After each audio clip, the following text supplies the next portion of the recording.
इतिहास इंसान कम किससे ज्यादा पसंद करता है? खून खराबे से ज्यादा भलाई, नेक काम से ज्यादा खोखले भाषण। इतिहास को जंग याद रहती है पर शहीद नहीं।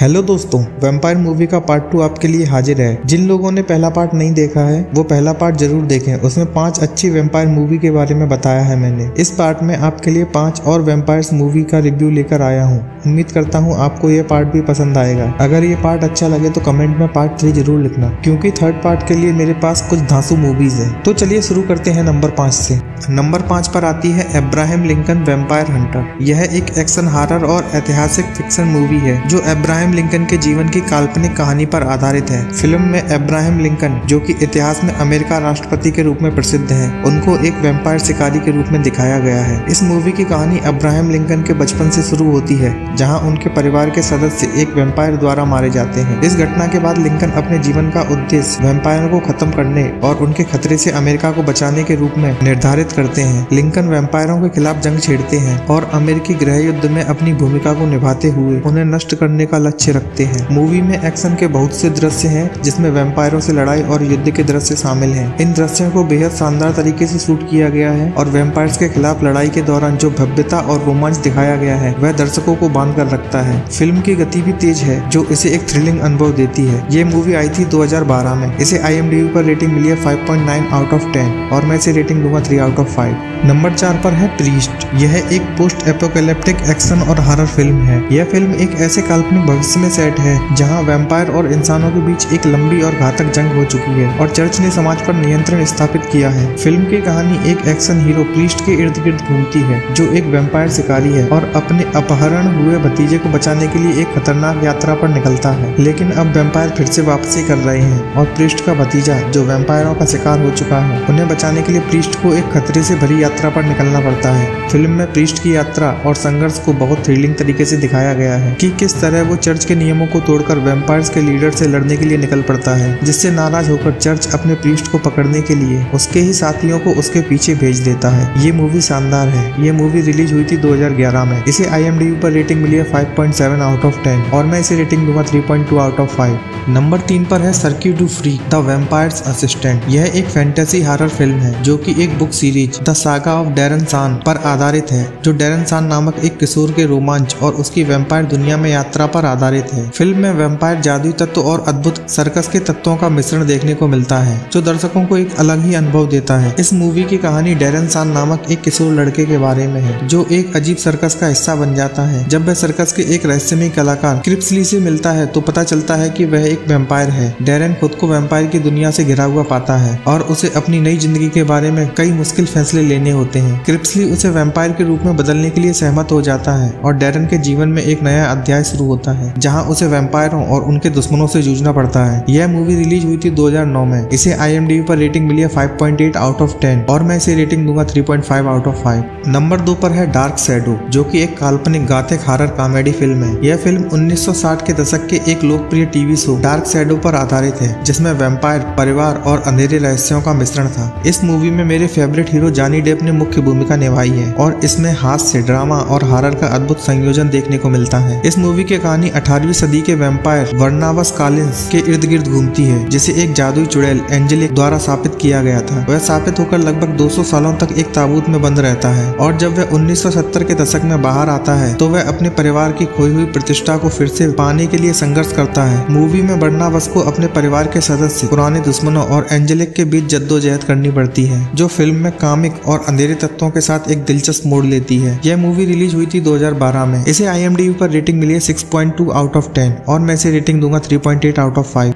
नंबर 1 पर है डे ब्रेकर्स। यह एक साइंस फिक्शन हॉरर फिल्म है जो मानवता के विलुप्त होने और वैम्पायर सर्वाइवल के बीच की स्थिति को दर्शाती है। फिल्म की कहानी एक भविष्य में सेट है जहां अधिकांश मानवता वैम्पायर बन चुकी है और बाकी बची हुई मानवता पर हमला हो रहा है। ऐसे में एक वैम्पायर वैज्ञानिक एडवर्ड, जो वैम्पायरों के बीच जी रहा है, वो वैम्पायर्स और मनुष्यों की इस लड़ाई को लेकर बहुत चिंतित है। वैम्पायरों की बढ़ती संख्या और उनके द्वारा मानवों के शिकार के कारण मानवता का अस्तित्व खतरे में पड़ जाता है। एडवर्ड एक ऐसा इलाज ढूंढने की कोशिश करता है जो वैम्पायरों को वापस इंसान बना सके और पूरी मानवता को बचा सके। इस प्रक्रिया में वह कई रहस्यों का पता लगाता है जो कहानी को और भी दिलचस्प बनाते हैं। ये मूवी रिलीज हुई थी 2009 में। इसे IMDb पर रेटिंग मिली 6.4 आउट ऑफ 10 और मैं इसे रेटिंग दूंगा 4 आउट ऑफ 5। तो ये थी 5 वैम्पायर मूवी जो मैं आपके साथ शेयर करना चाहता था। इसके अलावा भी मेरे पास एक अच्छी खासी लिस्ट है वैम्पायर्स मूवी की। अगर आप उन मूवीज के बारे में भी जानना चाहते हैं तो प्लीज कमेंट में जरूर लिखें। अगर वीडियो अच्छा लगा है तो उसे लाइक करें और चैनल को सब्सक्राइब करें। जल्दी ही मिलते हैं एक और नई वीडियो के साथ। धन्यवाद।